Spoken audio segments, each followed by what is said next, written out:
فاعوذ باللہ من الشیطان الرجیم بسم اللہ الرحمن الرحیم قال اللہ تعالی فی الکتاب الحکیم وَإِذَا سَأَلَكَ عِبَادِي عَنِّي فَإِنِّي قَرِيبٌ أُجِيبُ دَعْوَةَ الدَّاعِ إِذَا دَعَانِ فَلْيَسْتَجِيبُوا لِي وَلْيُؤْمِنُوا بِي لَعَلَّهُمْ يَرْشُدُونَ۔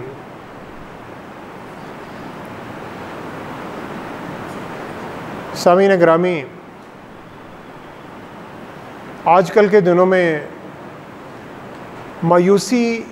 اور نا امیدی بہت زیادہ لگتا ہے کہ معاشرے میں ہر طرف پھیلی ہوئی ہے، اور لوگ عمومی طور پر مایوس نظر آتے ہیں اپنے مستقبل کے بارے میں، اپنے بچوں کے مستقبل کے بارے میں، خاندان کے مستقبل کے بارے میں، معاشرے کے مستقبل کے بارے میں، اور خصوصاً ملک کے مستقبل کے بارے میں، اور طرح طرح کی جو مایوسیاں ہیں وہ معاشرے میں گردش کر رہی ہیں، اور آج کل کچھ بہت ہی شاید زیادہ ہو گئی ہیں۔ حالات بدلتے رہتے ہیں، مشکل بھی ہوتے ہیں اور آسان بھی ہوتے ہیں، اور کسی بھی معاشرے میں در حقیقت رہنے والے جو اس معاشرے کے افراد ہیں ان پر منحصر ہوتا ہے کہ وہ اچھے یا برے کسی بھی طرح کے جو حالات ہیں ان حالات کا سامنا کرنے اور ان کا مقابلہ کرنے کے لیے انہوں نے اپنے آپ کو تیار کیا ہوا ہے یا نہیں۔ ان کی صلاحیتیں، ان کی قوتیں، ان کی جسمانی طاقت، ان کی نفسیاتی طاقت، کیا وہ اس مقام پر ہے کہ وہ حالات کا مقابلہ کر سکیں اور پھر مقابلہ کر کے اس مقام پر آ جائیں کہ وہ ان حالات کو تبدیل کر سکیں۔ ایک یا دو دن بعد سامعین گرامی ماہ رمضان کا رحمتوں اور برکتوں والا مہینہ شروع ہو رہا ہے، اور اس مہینے میں اللہ تعالیٰ کی بے پناہ رحمتیں اور برکتیں ہیں ہی ہیں، لیکن اس مہینے کا ایک اور بہت ہی بڑا ایک پیغام ہے، اور وہ پیغام امید کا پیغام ہے۔ وہ ایک ایسا پیغام ہے جو بندہ مومن کو دیے جلانے پر اور شمع جلانے پر مجبور کرتا ہے، اور آندھیوں کی پرواہ نہ کرنے کا سبق دیتا ہے۔ اور سال کے جو 11 مہینے نکلتے ہیں ان میں جو ایک بندہ مومن میں ایک جو روحانی طاقت ہے وہ طاقت بھی آہستہ آہستہ کم ہوتی رہتی ہے، ایسے ہی جیسے موبائل فون کی بیٹری یا یو پی ایس کی بیٹری ڈسچارج ہوتی رہتی ہے اور پھر وہ بالکل اپنے ریڈ اور ڈیڈ لیول پر آ جاتی ہے، اور پھر آپ جب اس کو کسی پاور سورس میں لگاتے ہیں تو اسے پھر ایک نئی طاقت مل رہی ہے، اور اس طاقت سے وہ بیٹری دوبارہ چارج ہونا شروع ہو گئی ہے۔ ماہ رمضان یہ بھی ایک اسی طرح کی ایک روحانی اور ایک نفسیاتی طاقت دے رہا ہے بندہ مومن کو، کہ جس سے ہم اپنی بیٹریز کو چارج کر سکتے ہیں، اور اس چارجنگ کا کوئی بل نہیں ہے اور کوئی خرچہ نہیں ہے، صرف بندے کا جو تعلق ہے رب العالمین کے ساتھ اس کنیکشن کو دوبارہ اسٹیبلش کرنا ہے اور اس کنیکشن کو مضبوط بنانا ہے۔ قرآن مجید میں صرف ایک صورت میں ماہ رمضان کا ذکر آتا ہے، اور وہ سورہ بقرہ ہے، اور دوسرے پارے کے ابتدائی حصے میں ماہ رمضان کا ذکر آتا ہے۔ اور ہم میں سے اکثر نے سورہ بقرہ پڑھی ہوئی ہے، اور سورہ بقرہ کا جب آغاز ہوتا ہے تو حضرت آدم علیہ السلام سے، یعنی ہمارے باپ، پوری اس دنیا کی جتنی بھی مخلوق ہے، انسان، اور ان کے والد ہونے کا شرف جس بزرگ ہستی کو حاصل ہے، ان سے ان کا ذکر شروع ہوتا ہے۔ اور حضرت آدم اور ہماری والدہ حضرت حوا وہ جنت میں رہتے تھے، اور جو مرضی تھی، یعنی جو دل چاہتا تھا وہ کرتے تھے۔ اور جنت الخلد، اللہ نے کہا کہ جنت وہ ایک ایسی جنت ہے کہ جہاں نہ کوئی پریشانی ہے، نہ کوئی فکر ہے، نہ کوئی غم ہے، نہ کوئی مستقبل کا خوف ہے، نہ ہی کوئی بیماری آتی ہے، نہ ہی کوئی بڑھاپا آتا ہے، کچھ بھی نہیں ہے۔ اور اس جنت میں رہتے تھے۔ صرف ایک پابندی تھی، ریسٹرکشن جو رب العالمین نے لگائی کہ اس ایک درخت کے قریب نہیں جانا۔ اور سب سے بڑھ کر جو جنت میں حضرت آدم اور حضرت حوا کو جو نعمت ملی ہوئی تھی کہ وہ رب العالمین کے بہت قریب رہتے تھے، یعنی بالکل پاس تھے، اور رب العالمین ان سے باتیں کرتے تھے، ڈائریکٹ کلام کرتے تھے۔ سب سے شاید بڑی نعمت جو اللہ تعالیٰ نے ان کو دی، جنت سے بڑھ کر بھی یہ نعمت کہ وہ رب العالمین سے کلام کرتے تھے۔ ابلیس جنت سے نکل گیا کیونکہ اس کا تکبر، اور اس کے تکبر نے اسے اتنا اندھا کر دیا کہ اس نے اللہ کے حکم کو ماننے سے انکار کر دیا، اور اس نے کہا کہ یہ جو آدم ہے یہ تو مٹی سے بنا ہے، اور میں تو ایک بڑی اعلیٰ نسل یعنی آگ سے بنا ہوں، تو میں تو اس حقیر جو تخلیق ہے اسے کبھی سجدہ نہیں کروں گا۔ اور وہ وہاں سے نکل گیا تو اس نے حضرت آدم علیہ السلام کے دل میں خیالات ڈالے، اور وہ پھر اس میں کامیاب ہو گیا، اور پھر حضرت آدم اور حضرت حوا کو جنت سے نکال کر زمین پر بھیج دیا گیا۔ یعنی اللہ تعالیٰ نے انہیں ایک تنبیہ یا ایک جو سرنوشت کی، اور اس کے نتیجے میں حضرت آدم علیہ السلام کو جو اللہ کا قرب تھا اس سے دور کر دیا گیا۔ تو شیطان ابلیس اپنے مقصد میں کامیاب ہو گیا کہ وہ اللہ سے تو بدلہ نہیں لے سکتا تھا، لیکن اس نے اللہ کا ایک جو بڑا محبوب بندہ تھا اسے اللہ سے دور کر دیا۔ حضرت آدم علیہ السلام جنت کے مالک تھے، اور اللہ کے جتنے بھی بندے جو اللہ کو ماننے والے اور انبیاء علیہ السلام کو ماننے والے اور مسلمان، ہمیں اللہ نے جنت کا وارث بنایا۔ الذین یورثون الفردوس، یعنی جیسے وراثت میں کوئی چیز مل رہی ہے، یعنی حق ہمارا بنا دیا جنت کے اوپر، لیکن شرائط ہیں کہ تم اگر مومنین کی ساری شرائط پوری کرو گے تو جنت تمہارے لیے ایسے ہی ہے جیسے تمہارے والدین نے وراثت میں کوئی چیز تمہارے لیے چھوڑی ہے، اور دنیا کی شاید کوئی بھی طاقت تمہیں اس وراثت سے، تمہارے حق سے تمہیں محروم نہیں کر سکتی۔ اور حضرت آدم اور حضرت حوا کو اللہ نے کہا قُلْ اهْبِطُوا مِنْهَا جَمِيعًا، کہ تم زمین پر اتر جاؤ، زمین پر جا کر رہو اور اسے زمین کو آباد کرو۔ فَإِمَّا يَأْتِيَنَّكُم مِّنِّي هُدًى فَمَن تَبِعَ هُدَايَ فَلَا خَوْفٌ عَلَيْهِمْ وَلَا هُمْ يَحْزَنُونَ۔ اب کیا ہوگا؟ یعنی اللہ تعالیٰ نے اپنی ہدایت کا سلسلہ بند نہیں کیا۔ اللہ تعالیٰ حضرت آدم علیہ السلام سے جو کلام کرتے تھے وہ کلام چل رہا ہے، اللہ نے انہیں زمین پر بھیج دیا۔ اب اللہ تعالیٰ کہہ رہے ہیں کہ میں نے تمہیں دور کر دیا فزیکلی، یعنی تمہارا فاصلہ بہت زیادہ ہو گیا، لیکن میں تمہیں مسلسل ہدایات بھیج رہا ہوں، گائیڈنس اور رہنمائی بھیج رہا ہوں، اور وہ لوگ جو میری رہنمائی پر، گائیڈنس پر عمل کرتے رہیں گے ان کے لیے ولا خوف علیہم، نہ ہی کوئی خوف ہے، ولا ہم یحزنون، اور نہ ہی کوئی غمگین ہے۔ غم گزری ہوئی چیز کا ہوتا ہے اور خوف آنے والے مستقبل کا ہوتا ہے۔ جیسے ہم مستقبل کے بارے میں خوف زدہ رہتے ہیں تو پریشانیاں ہمارے دماغ میں رہتی ہیں، تو رب العالمین نے یہ کہا کہ اے آدم اب آپ زمین پہ چلے جائیں،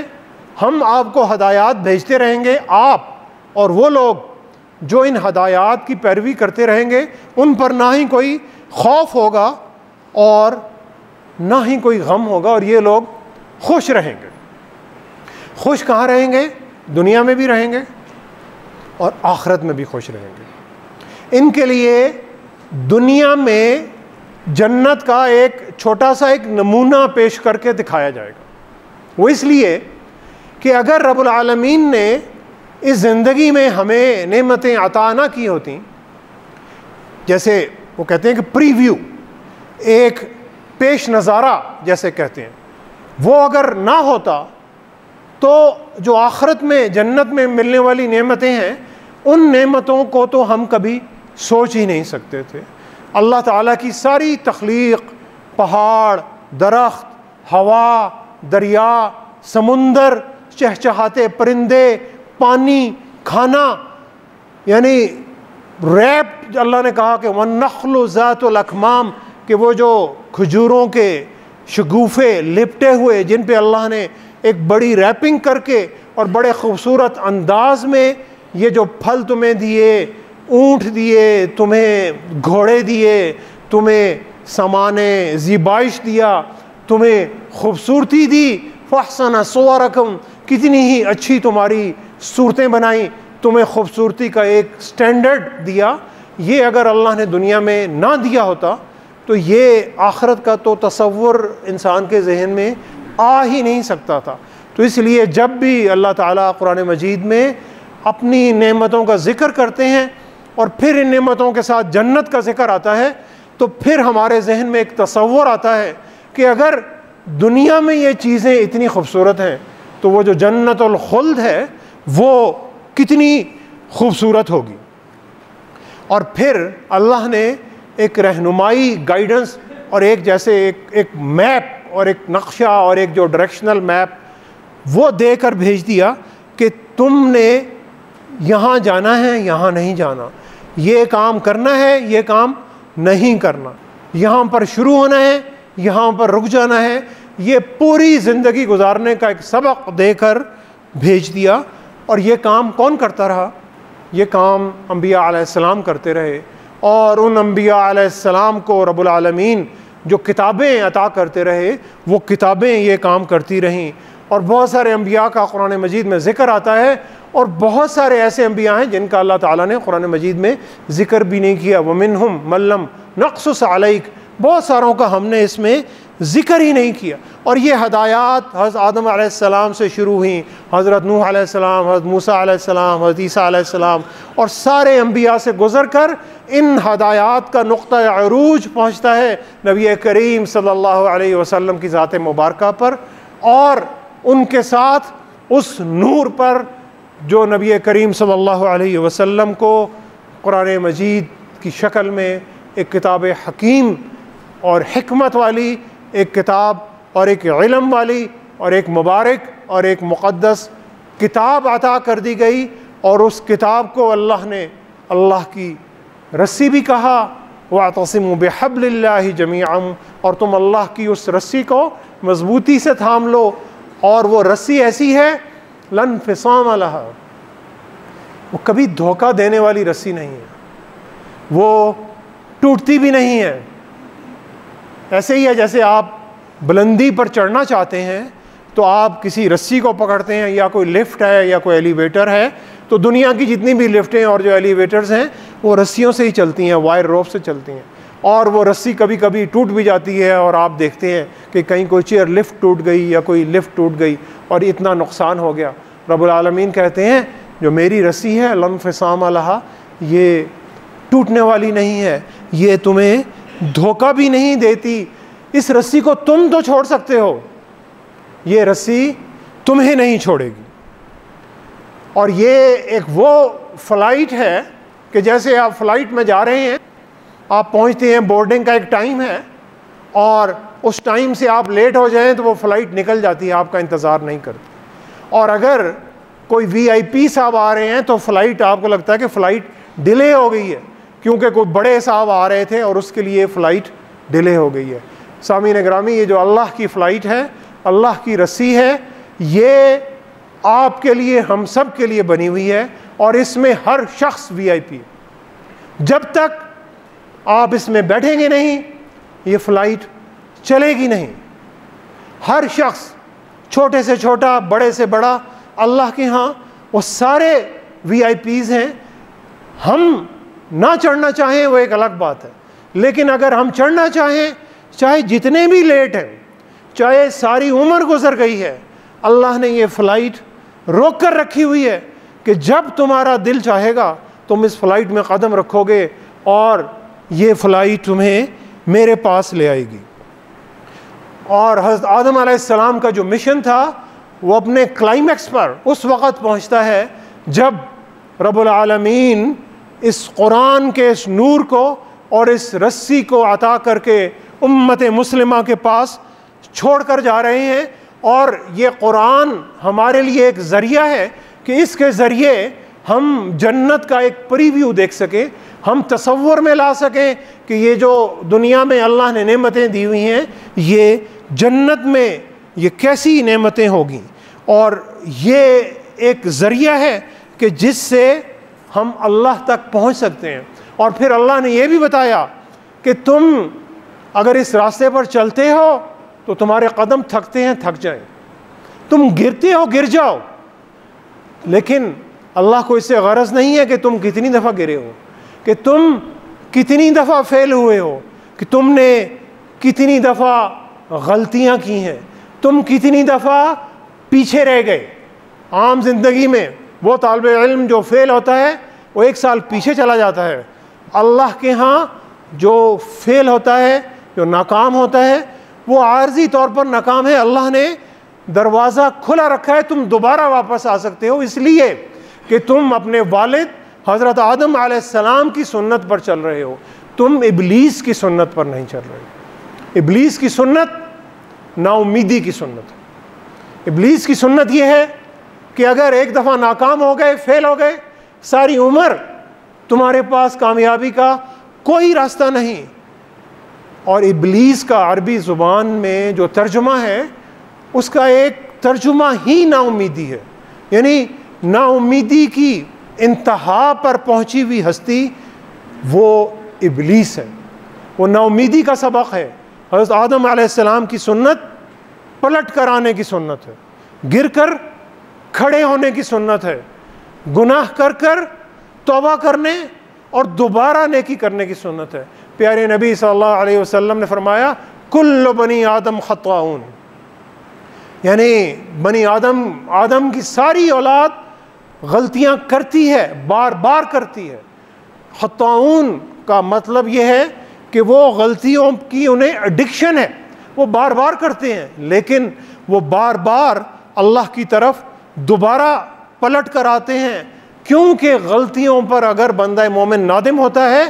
تو اللہ تعالیٰ زیادہ نمبر دیتے ہیں۔ یہ دنیاوی امتحانوں میں ہوتا ہے کہ غلطیوں پر نمبر کٹتے ہیں، اللہ کے ہاں غلطیاں کرنے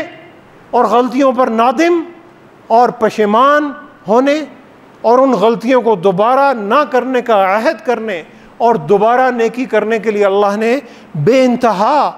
اجر رکھے ہیں۔ اور یہ جو قرآن کی رسی، سامعین گرامی، یہ رمضان کی رسی ہے، اسی لیے اللہ نے کہا شہر رمضان الذی انزل فیہ القرآن، یہ وہ مہینہ ہے کہ جس میں ہم نے اس قرآن کو نازل کیا اور جس میں لوگوں کے لیے ہدایت، رحمت اور برکت جو ہم نے عطا کی۔ سامعین گرامی،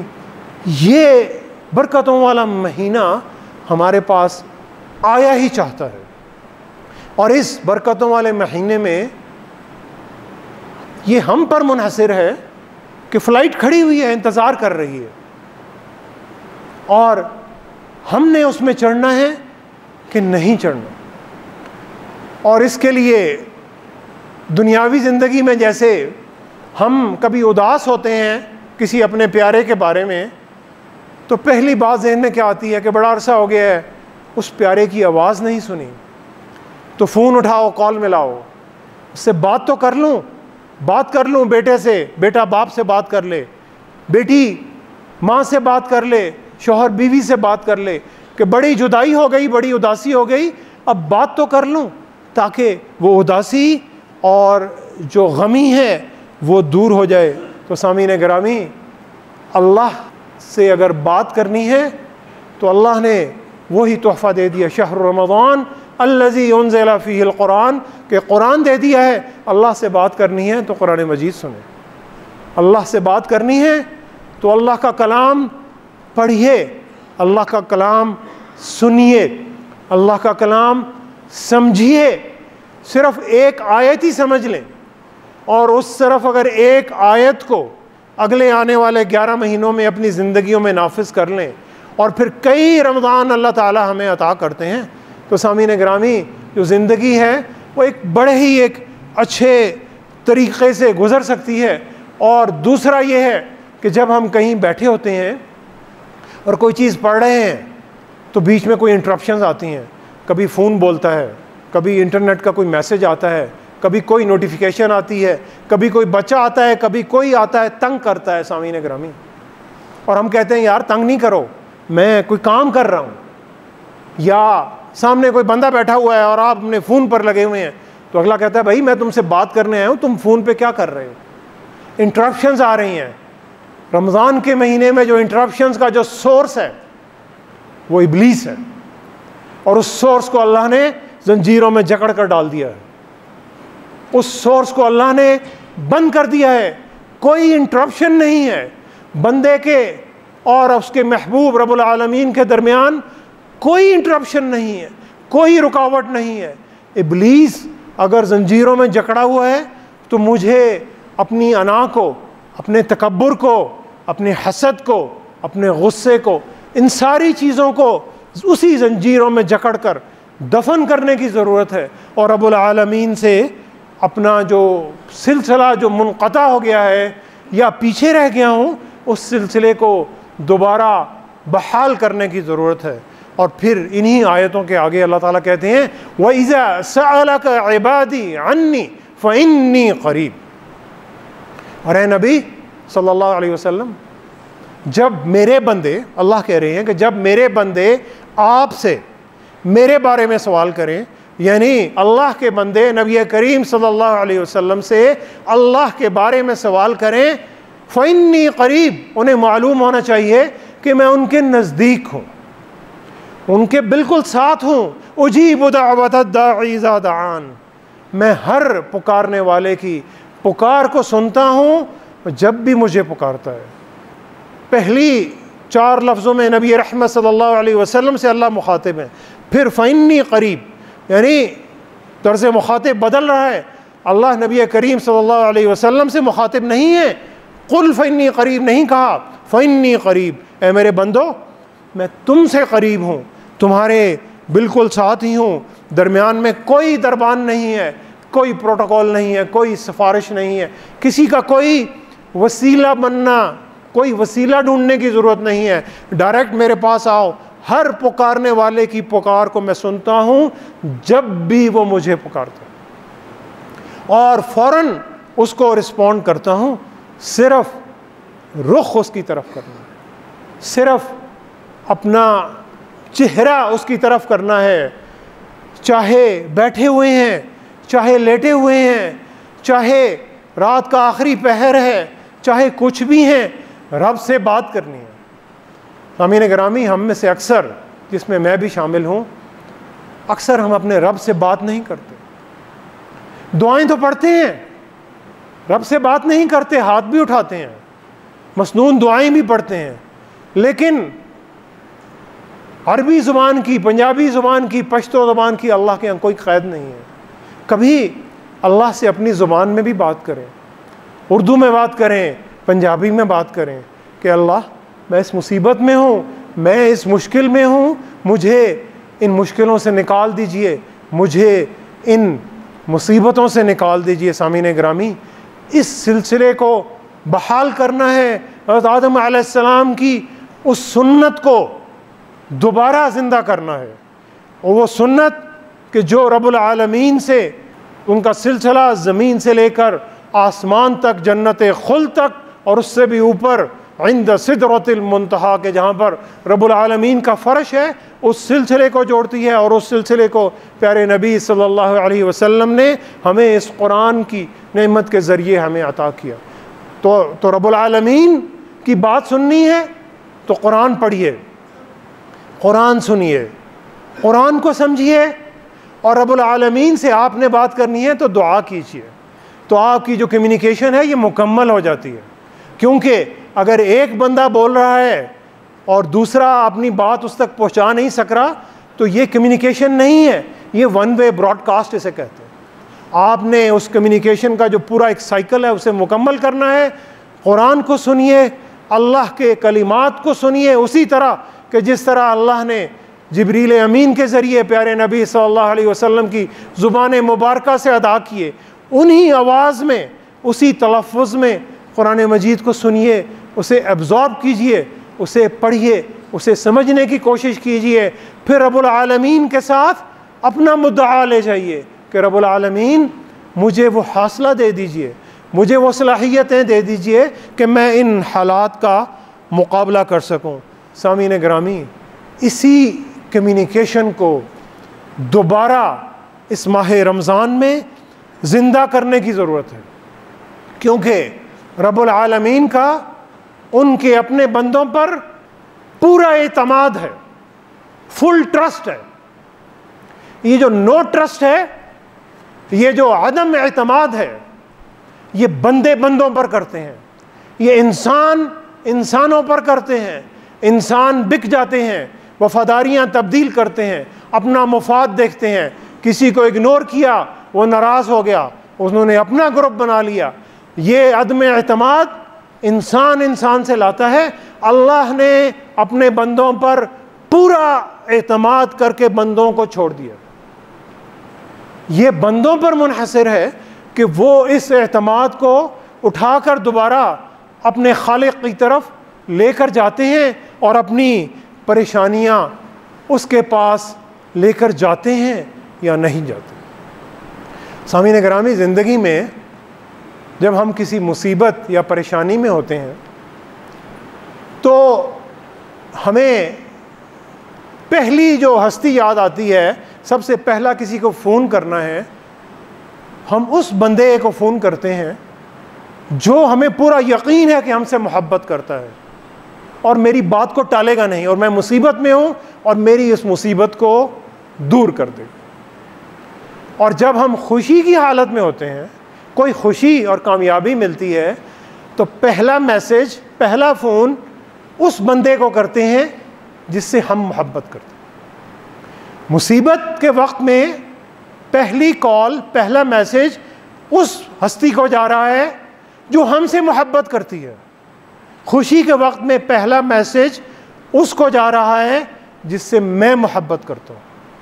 اور اکثر اوقات یہ دونوں ہستیاں ہماری مختلف ہوتی ہیں۔ اگر اچھی ہوں تو میں ایک ہی اگر ہستی ہے جو مصیبت میں بھی یاد آتی ہے سب سے پہلے اور خوشی میں بھی سب سے پہلے یاد آتی ہے تو بہت ہی اچھی بات ہے، لیکن عام زندگی میں یہ نہیں ہم اس پر چل رہے ہوتے۔ لیکن ہمیں مصیبت میں سب سے پہلے ایک اور ہستی یاد آتی ہے، وہ رب العالمین کی ہستی ہوتی ہے کہ اللہ میں اس مصیبت میں پھنس گیا ہوں، مجھے اس مصیبت سے نکال دیجئے۔ یہ اس کا ثبوت ہے کہ رب العالمین ہم سے محبت کرتے ہیں، ٹوٹ کر محبت کرتے ہیں، کئی ماؤں سے زیادہ پیار کرتے ہیں اپنے بندوں سے، اور فل اعتماد کرتے ہیں۔ اور پھر جب میرے پر خوشی آتی ہے پھر میں خوشی پر بھول جاتا ہوں اور میں کہتا ہوں نہیں، یہ تو میری صلاحیتیں تھیں، یا تو یہ میرا حق تھا جو مجھے مل گیا۔ اور پھر کبھی یاد آیا تو شاید 2 نفل شکرانہ کے پڑھ لیے یا نہیں بھی پڑھے، اور کبھی الحمدللہ بھی نہیں کہا کہ اس رب العالمین نے اگر مجھے کوئی بھی کامیابی دے دی تو شاید اس کا ذکر کرنا بھی ہم شاید باعث شرم سمجھتے ہیں کہ اس سے جو میری صلاحیتیں ہیں وہ نیچے ہو رہی ہیں اور میں رب العالمین کے سامنے کیوں شکر گزار ہو رہا ہوں۔ سامعین گرامی، یہ جو اللہ کی محبت ہے، اس محبت کو اس ماہ رمضان میں دوبارہ زندہ کرنے کی ضرورت ہے، اور مایوسیوں کے اندھیروں سے نکلنے کی ضرورت ہے، کیونکہ مایوسی ابلیس کی سنت ہے اور پر امیدی حضرت آدم علیہ السلام کی سنت ہے۔ تمام انبیاء علیہ السلام کی سنت ہے اور پیارے نبی صلی اللہ علیہ وسلم کی سنت ہے۔ قتیل شفائی نے کہا تھا کہ منزل تو کجا راہ بھی نہیں ملتی یارو، منزل تو کجا راہ بھی نہیں ملتی یارو، جب مایوسی چلی آئے کسی مات کے پیچھے۔ تم کو بھی گلا تلخی دوران سے ہے، لیکن رکھو مگر ایک سوچ بھی جذبات کے پیچھے۔ یکساں رکھو میرے دوست اپنا ظاہر اور باطن، یکساں رکھو میرے دوست اپنا ظاہر اور باطن، چھپو نہیں کبھی اپنے خیالات کے پیچھے۔ تم اہل یقین ہو تو قتیل صرف اسی کو پکارو، تم اہل یقین ہو تو قتیل صرف اسی کو پکارو، وہ ذات حق جو ہے ارض و سماوات کے پیچھے۔ اس ذات حق کو دوبارہ پکارنے کی اور اس تعلق کو دوبارہ زندہ کرنے کی ضرورت ہے۔ سامعین گرامی، دعا کریں کہ اللہ تعالی ہمیں اس ماہ رمضان میں اللہ کے ساتھ اس امید اور رحمت والے تعلق کو اور رابطے کو قرآن اور دعاؤں کے ذریعے بحال کرنے کی توفیق عطا فرمائے۔ وما علینا الا البلاغ المبین۔